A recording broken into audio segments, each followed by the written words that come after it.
Hello and welcome back, CPC fans. I am actually also known as Golden Volcarona, and for today's Power Rankings, Week 4, we only have me.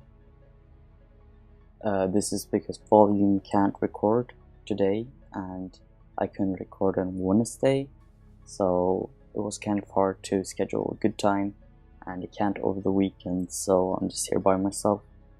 And I'll be going over the teams, and I hope you guys won't mind that, and that you guys will watch it all the way through.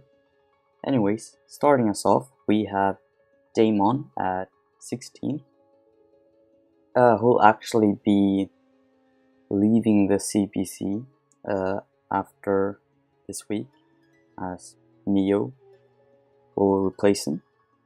So, one last time, we'll go over his team. No, we'll go over how he played and how he did in this match. So, King Deimos, played Darth Vader. And he kind of got into a really bad position straight off the bat, as Nath was able to predict him quite a lot. And the very few good plays he made weren't that amazing except one, and that's what I'll be going over. The best play he possibly made in the whole game, in my opinion, was toxicating the Porygon 2 with Mega Man trick, but then he kind of ruined this later on by clicking Toxic again with Mega Man trick, despite the main switching, which was Porygon 2, was already poisoned before, and well, that was the thing that switched in, allowing Nath to get momentum. But Damon also made another good play, or decent play rather. That's that he predicted the Salazzle would switch out against when he had Shaman in, and he went for Air Slash on the incoming Celebi to kill it off.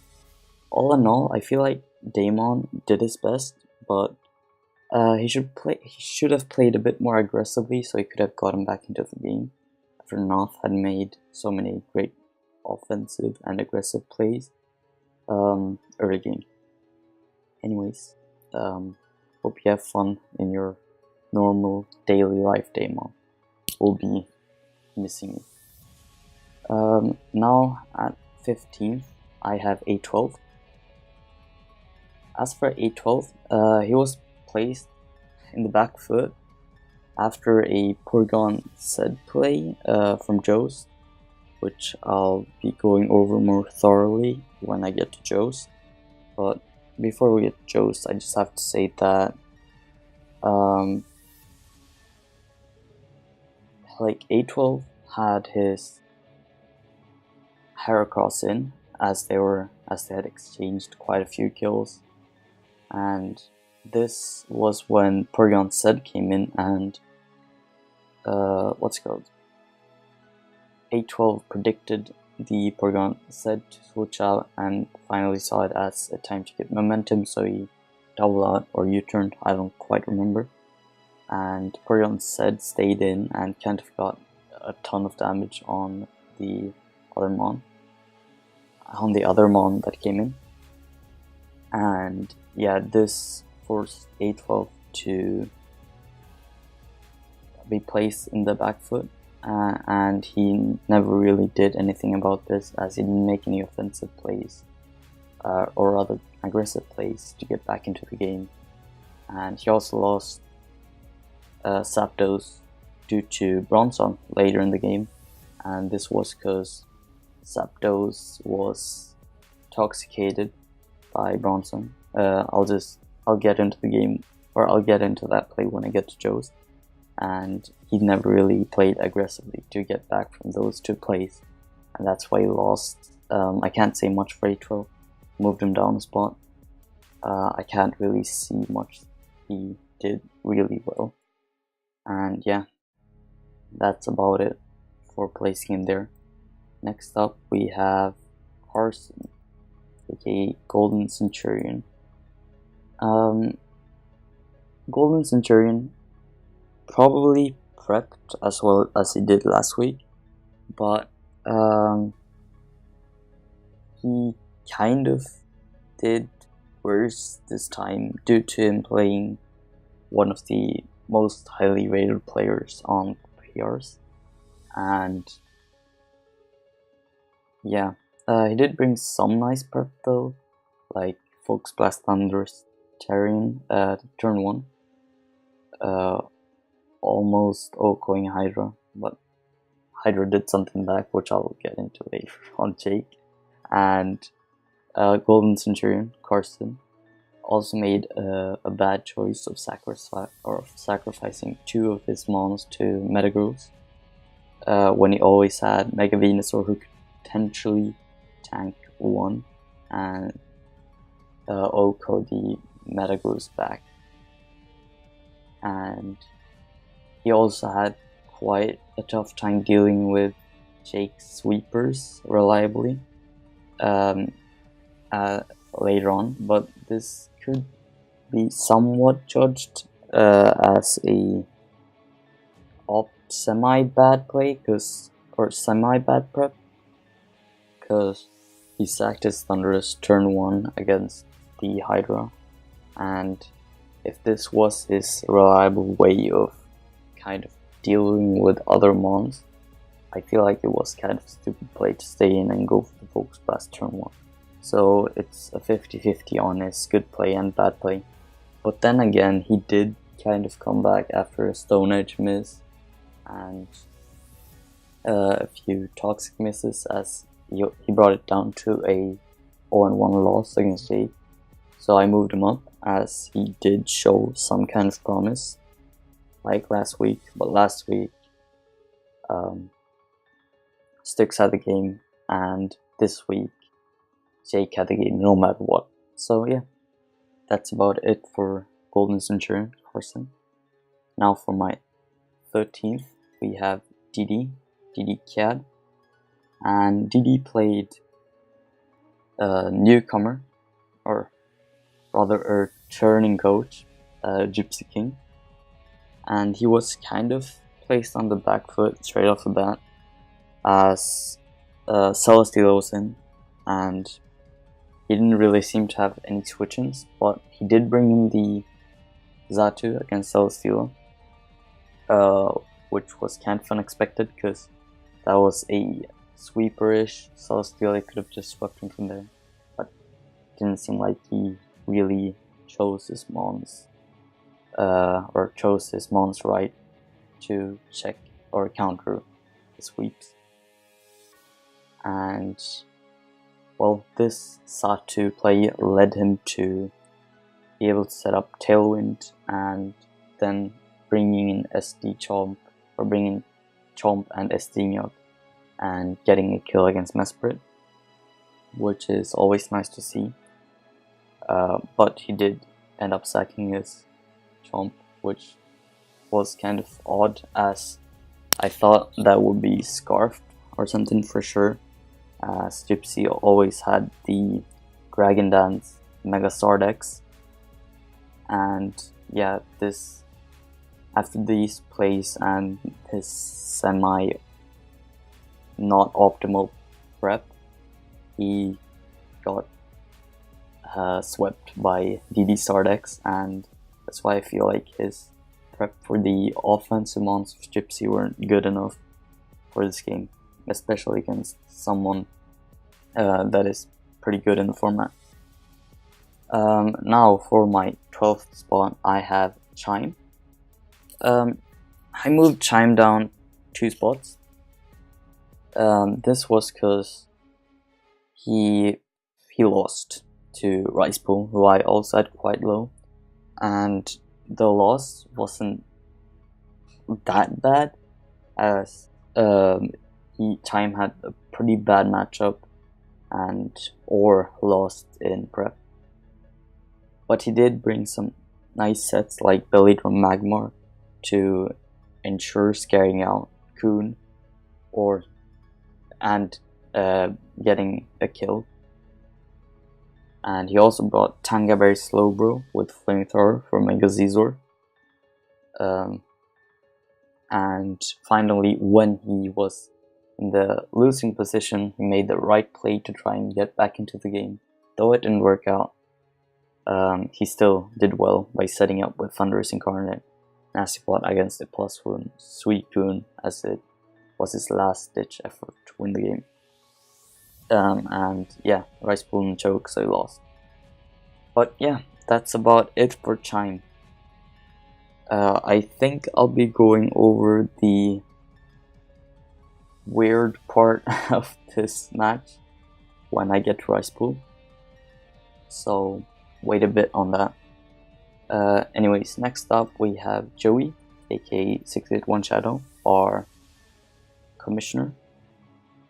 Joey prepped decently, not as good as last week, but he did bring Magic Coat and Magnet Rise Clef Key and Extra Sensory Raikou again to deal with Nidoqueen, but Hiker kind of just destroyed him with prep. And well, like, okay, I'll explain this. So Joey went for Magnet Rise with Clef Key, forcing the Nidoqueen to switch out if it didn't have anything, or set up something like Rocks if it did have something. As Nidoqueen goes for Earth Power, Joey's Clef Key goes for Magnet Rise, and now Joey predicts the Rocks to come up and goes for Magic Coat, and that's what normally would have happened. But due to Hiker's prep, Hiker goes for Flamethrower and Oak goes to Clef Key, and then it kind of leads to bad things from there. And yeah, he kind of just got wrecked in this match. Not much I can say about it, except you lost in prep. Can't do much about it. Just prep better next time and try to come back into the game by making aggressive plays if you can. This week I didn't feel like you could, but you did what you could with your prep. Anyways, at 10th we have Noth. Noth is moving up 3 spots, and Joey was moving down 3 spots. Noth made really amazing plays here, as it started off from turn 2, as he made a prediction with Porygon 2, and then he ran, or rather this is what happened. He brought Magico Porygon 2, which counter Toxic, so when the mon that was toxicing him threw out the Toxic, the Magic Code activated and dropped it back. And he also made a really good double into Salazzle on the Toxic from a mon. I don't remember which one. I think it was from Shaman or something like that. And he went for Sub. And then he went for Toxic against Chris, which forced his opponent, which was Daemon or Deimos, to attack the Salazzle and break the Sub. And this kind of placed Chris in a bad position later on. And he also predicted the Skarm to come in with Porygon 2, going for Thunderbolts.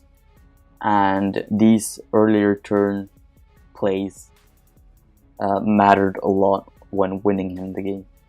But of course, even Noth playing like a god, like right here, made one misplay I kind of don't agree on. That is allowing Megaladios to get toxicated. I have no idea if he had the game at that point, and I feel like Megaladios was a great backup check in case he got placed in a worse position and had to come back, and that's why I don't feel like Megaladios was the right thing to bring in when he already knew that there was potential Toxic coming in from Shaman, as he didn't really need Celebi at that point. So yeah, I'm kind of disappointed in that play, but otherwise really well done, especially compared to last week. Anyways, at 10th we have Wildar and G-Lord, who actually brought really nice sets this week. He brought things like Sub Baton Pass Jolteon turn 1, Baton Pass the Sub into Mence, allowing it to go for a DD, and almost pulling and guaranteeing 1 kill potentially against his check, but Techno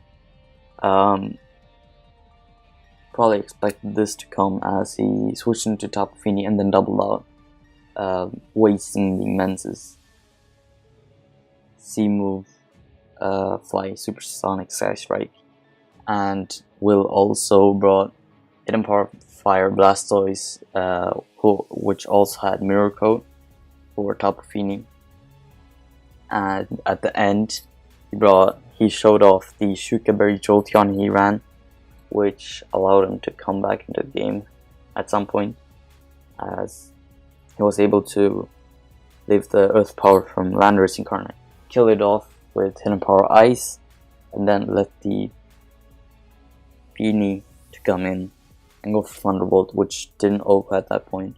But if it had been a crit, it would have, and then he could have potentially beaten the Gigalith if I don't know what damage output was on that, as I wasn't really, as I forgot to check that.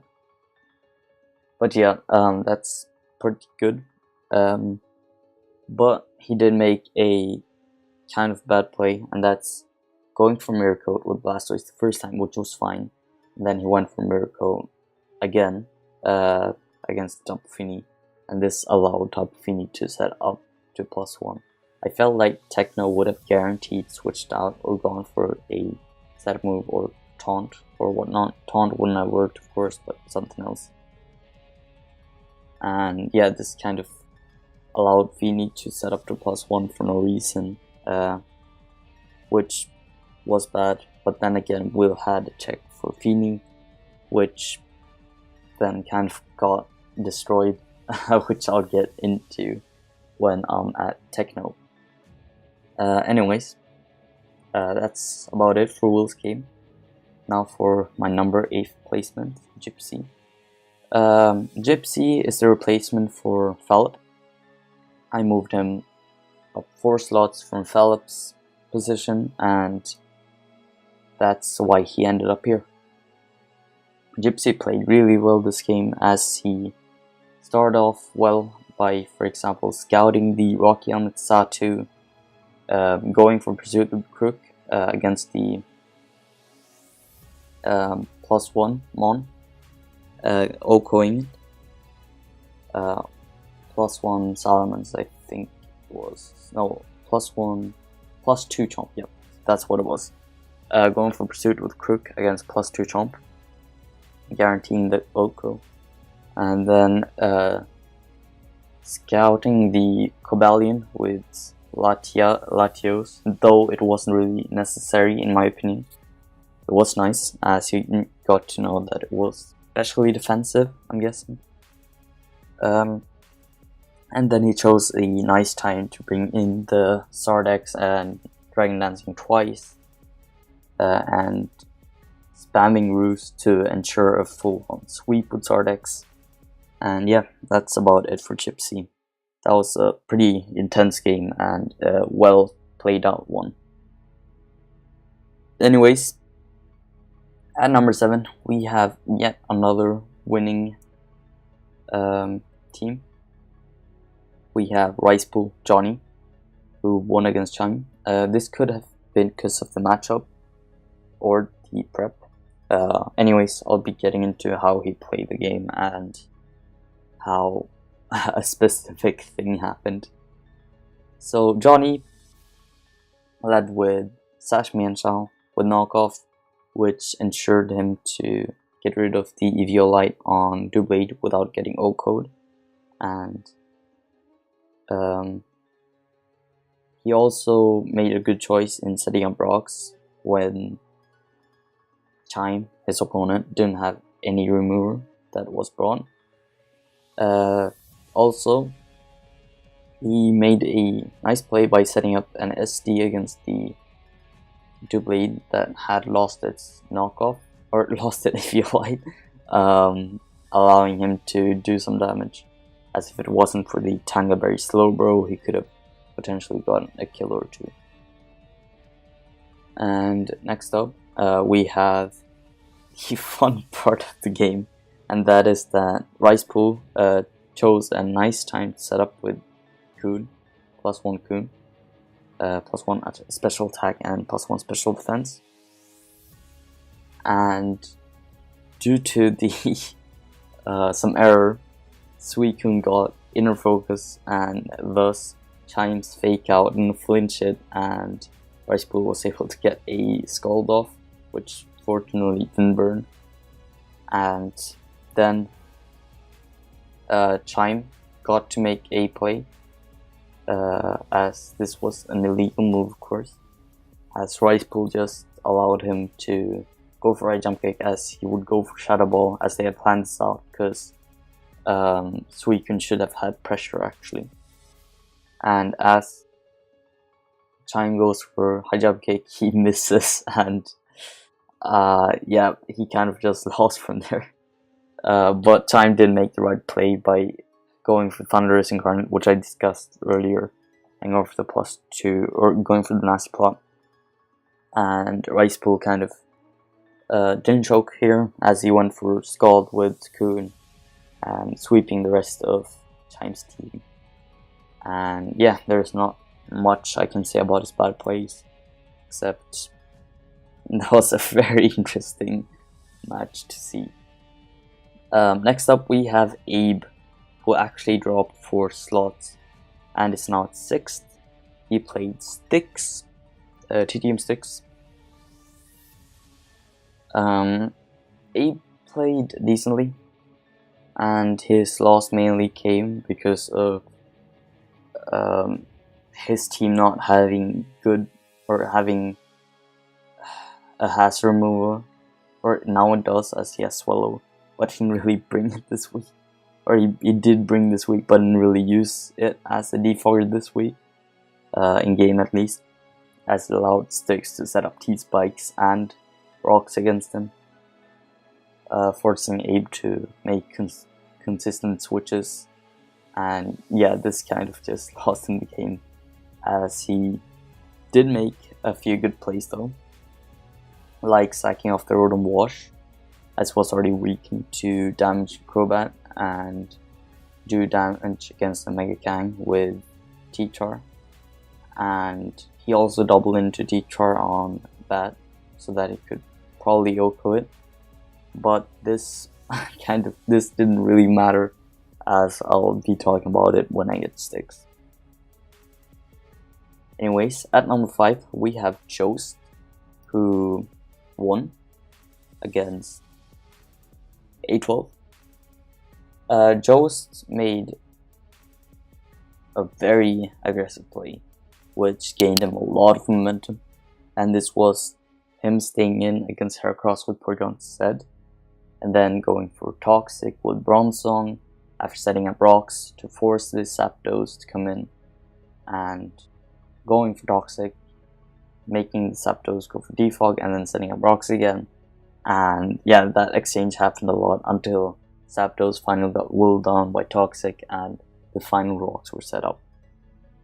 He then proceeded to Toxicate the Hippo, as it was the Mon that came in, and yeah, this just won him the game, is what I can say.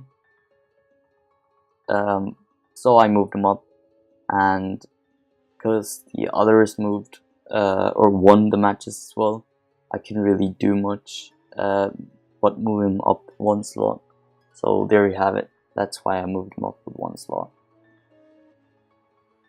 Anyways, at number 4 we have Techno, who I actually moved down this week, though he did make really nice plays, like doubling into Gigalith on the predicted C move from Tapu Fini, like from Salamence against Tapu Fini, and bringing C Stone Edge Gigalith.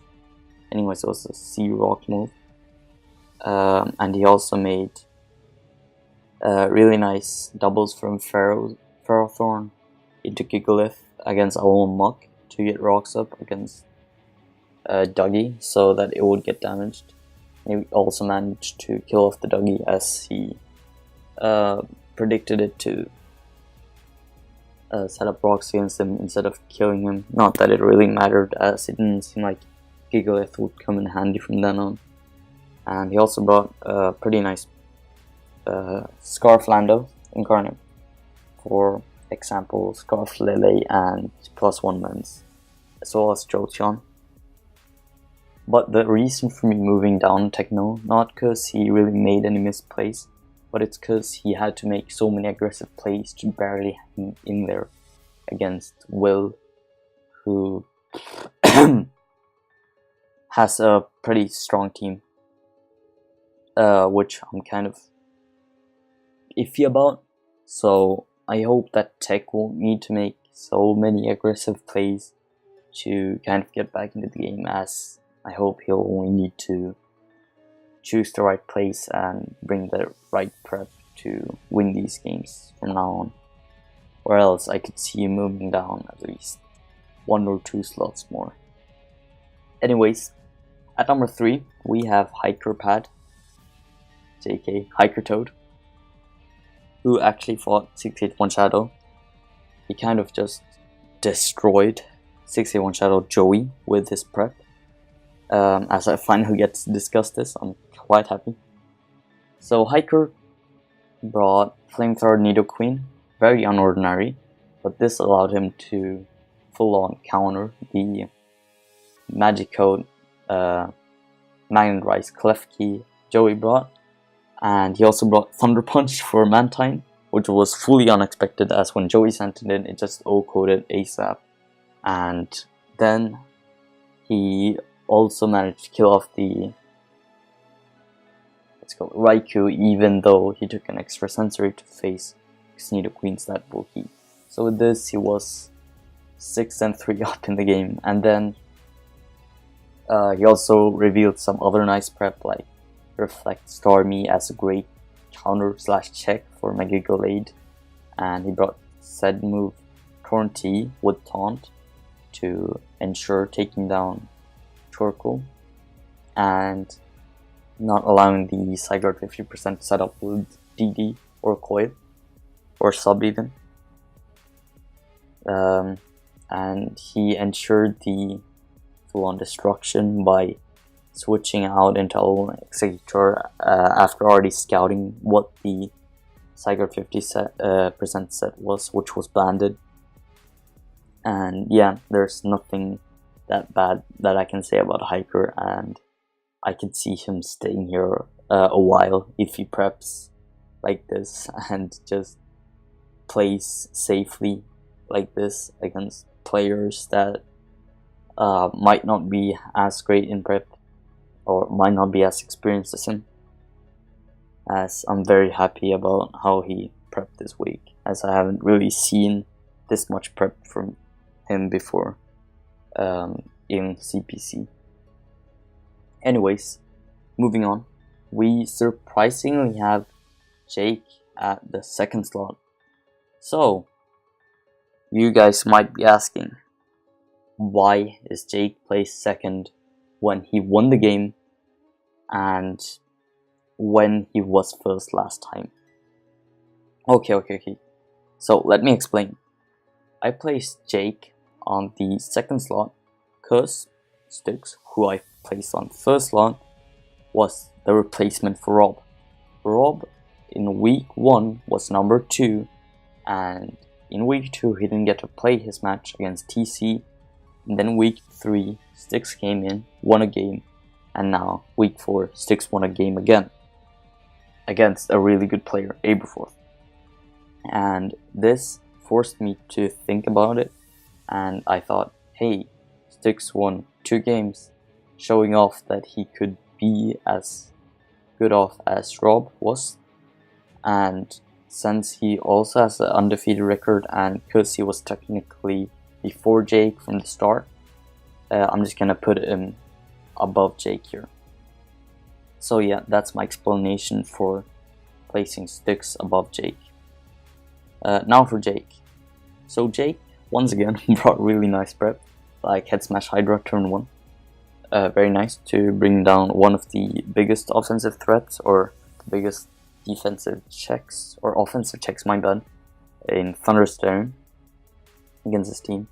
He also brought the Mega card on a double against Mega Venusaur.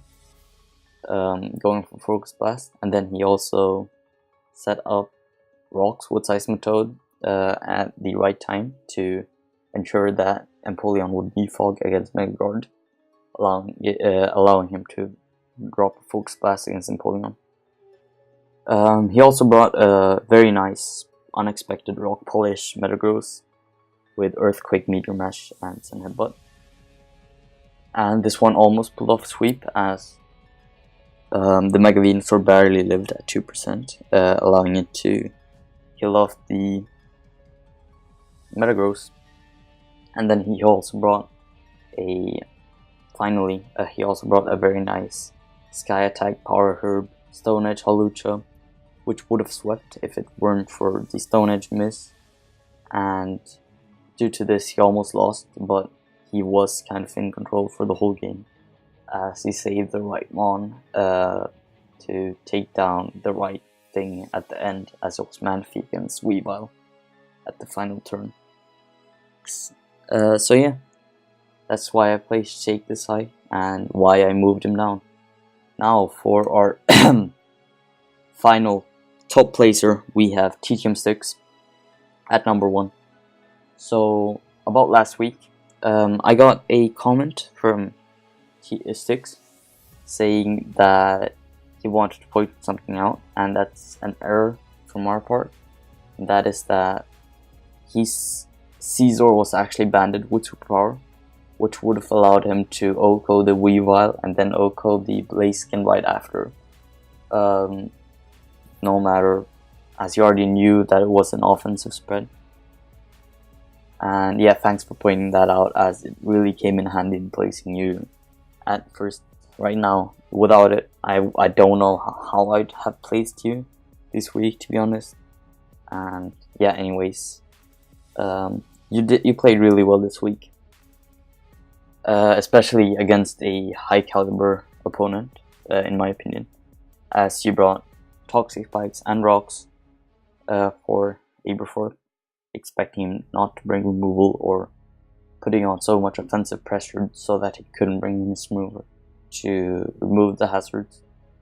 And the T-Spikes came in really handy, as it weakened a lot of Abe's offensive mons, and Sticks also brought things like Low Kick Mega Kang, which was nice against the T-Tar, and he also made really nice plays with T-Tar by staying in against T-Tar with Crobat, and just keeping on just predicting him when he would pursue and when he would EQ.